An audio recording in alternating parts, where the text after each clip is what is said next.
नमस्कार दोस्तों, खाटू श्याम बाबा की जय। मैं आपको बताने जा रही हूँ खाटू श्याम बाबा के 11 प्रसिद्ध नाम तथा उनके पीछे की कहानी। वैसे खाटू श्याम को उनके भक्त अलग अलग नामों से पुकारते हैं, पर जो 11 सबसे प्रसिद्ध नाम हैं और उनके पीछे की कहानी है, आज हम जानेंगे। ये बर्बरीक के नाम से भी जाने जाते हैं। खाटू श्याम का पहला नाम बर्बरीक था, जो कि उनकी माता और पिता द्वारा दिया गया था। बर्बरीक की माता का नाम अइलवती और पिता का नाम घटोत्कच था। घटोत्कच अधिक शक्तिशाली गदाधारी भीम के पुत्र थे और माता मौरवी नागकन्या की पुत्री थी। मौरवी नंदन बर्बरीक माता मौरवी के पुत्र हैं, इसलिए इन्हें मौरवी नंदन भी कहा जाता है। और खाटू श्याम मेले के दौरान मौरवी नंदन के जयकारे भी खूब लगाए जाते हैं। 3 बाणधारी बर्बरीक भी अपने दादा और पिता की तरह बहुत ही महान योद्धा थे।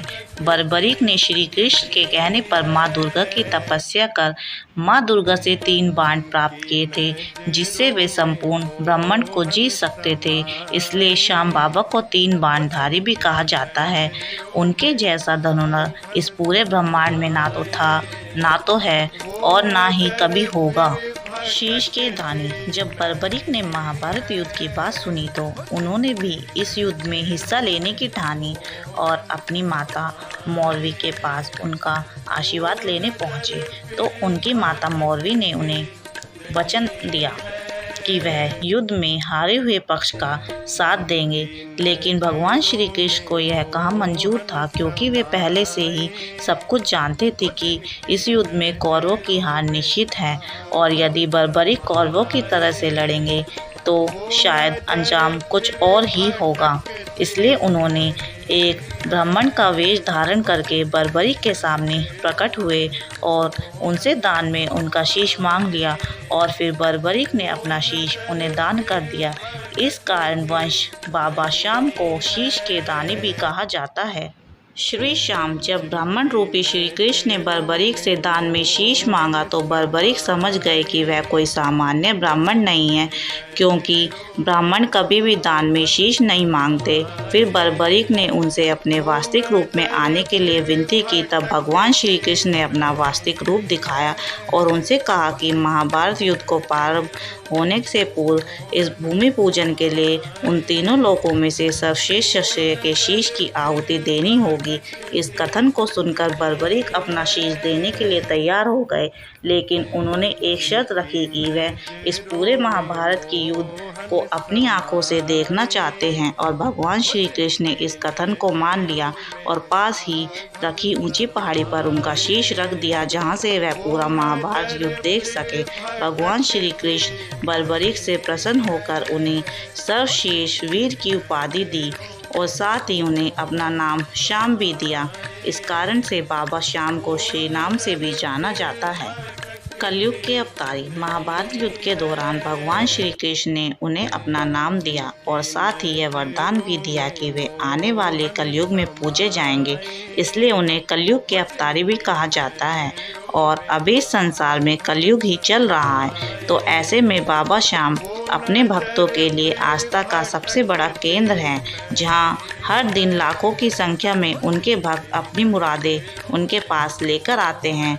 और उनका ऐसा मानना है कि भगवान खाटू श्याम उनकी सभी मनोकामनाएं पूर्ण करते हैं। नीले घोड़े का सवार भगवान श्याम को नीले घोड़े का सवार भी कहा जाता है, क्योंकि बर्बरीक के पास जो घोड़ा है वो नीले रंग का है, इसलिए उन्हें नीले का घोड़ा सवार भी कहा जाता है। और कई भक्तों को नीले का अश्वर भी कहते हैं, क्योंकि स्थानीय भाषा में नीले का लीला भी कहा जाता है, इसलिए उन्हें नीले का घोड़ा का सवार या लीले का अश्वर भी कहा जाता है। लगदातार श्याम बाबा को लगदातार भी कहा जाता है, क्योंकि श्याम बाबा की महिमा बहुत निराली है। ऐसा माना जाता है कि जिस व्यक्ति पर श्याम बाबा की कृपा होती है वह व्यक्ति हर तरह से संपन्न हो जाता है और श्याम बाबा की कृपा के कारण लाखों भक्तों में जहाँ सामान्य व्यक्ति भी धनवान बन जाता है। इसी कारण से श्याम बाबा को लखतादार के नाम से भी पुकारा जाता है। और श्याम जी के मेले में पश्चिम बंगाल, आसाम, महाराष्ट्र, पंजाब, गुजरात आदि जगह से लाखों की संख्या में बस दर्शन करने के लिए आते हैं।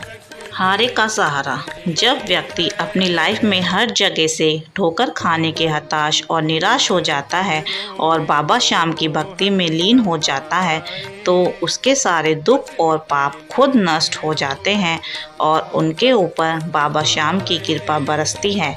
इसलिए बाबा श्याम को हारे का सहारा भी कहा जाता है। और ऐसी मान्यता है कि महाभारत युद्ध में जब बर्बरीक अपनी माता से युद्ध के लिए आशीर्वाद मांगने गए थे तब उनकी माता ने उनसे हारे हुए पक्ष का साथ देने के लिए कहा था। इसलिए भी बाबा श्याम हारे के सहारे के नाम से भी जाने जाते हैं। खाटू नरेश। बाबा श्याम को खाटू नरेश के नाम से भी जाना जाता है क्योंकि वे राजस्थान में सीकर जिले के खाटू नगर में विराजमान हैं और भगवान श्री कृष्ण से उन्हें श्याम बाबा नाम की उपाधि मिली हुई है। इसी कारण से उन्हें खाटू श्याम या खाटू नरेश से भी जाना जाता है। मोर छड़ी धारक। बाबा श्याम को भगवान श्री कृष्ण का आशीर्वाद मिला हुआ है और भगवान श्री कृष्ण की प्रिय वस्तु मोरपंख और बांसुरी हैं। बाबा श्याम को मोर छड़ी रखने के कारण उन्हें मोर छड़ी धारक भी कहा जाता है। अगर दोस्तों आपको मेरी ये वीडियो अच्छी लगी हो तो मेरे चैनल को सब्सक्राइब करें।